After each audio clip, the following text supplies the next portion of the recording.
we can't afford to get weary. We stand on the shoulders of those that came before.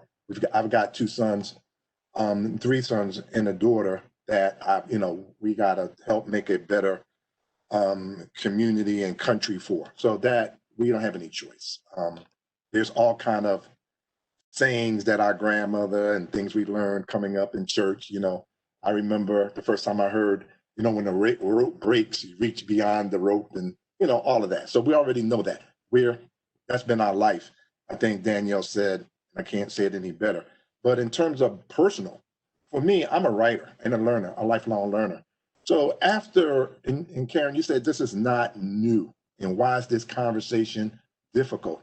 Back when we had following the deaths of Trayvon and Michael Brown and Eric Gardner and so many more, I wrote a book entitled Crisis as a Platform for Social Change, from Strawberry Mansion to Silicon Valley. And that was my way of processing the fact that in a 12-month period between 2014 and 2015, 117 unarmed Black men had been killed by law enforcement. And it was that, and again, this is several years ago when my children were even younger.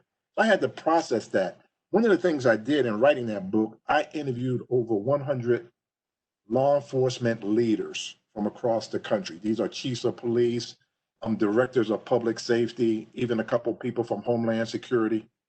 And I was criticized for that because people said, hey, you don't need to hear the other side.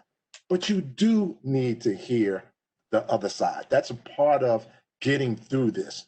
When you actually take a minute to be intentional about learning, why is it that we have in 2020 someone getting shot, 7 times in the back? It doesn't make sense. It just doesn't make sense. So me, again, the question is, how do you fight through the weariness? I have to continue to learn.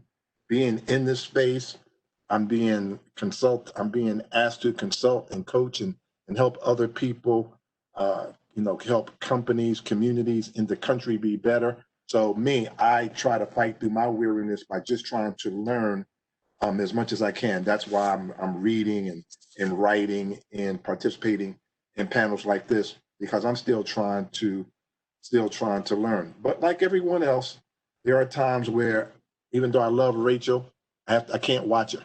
You just have to disconnect. And I'm fortunate that I have a spouse that was formerly in this space as well.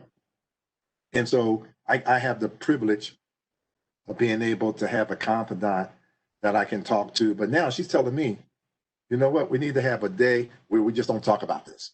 Let's pick a day, and it's Fridays. And now it's 2 days, it's Fridays and Sundays, where we just completely disconnect. And we have so much more to be grateful for and thankful for and prayerful for. And so on Fridays, we disconnect. And then on Sundays, we just pray for better companies, better communities, and a better country, because that's the people, that's the way I was raised by my grandmother. You have to have faith.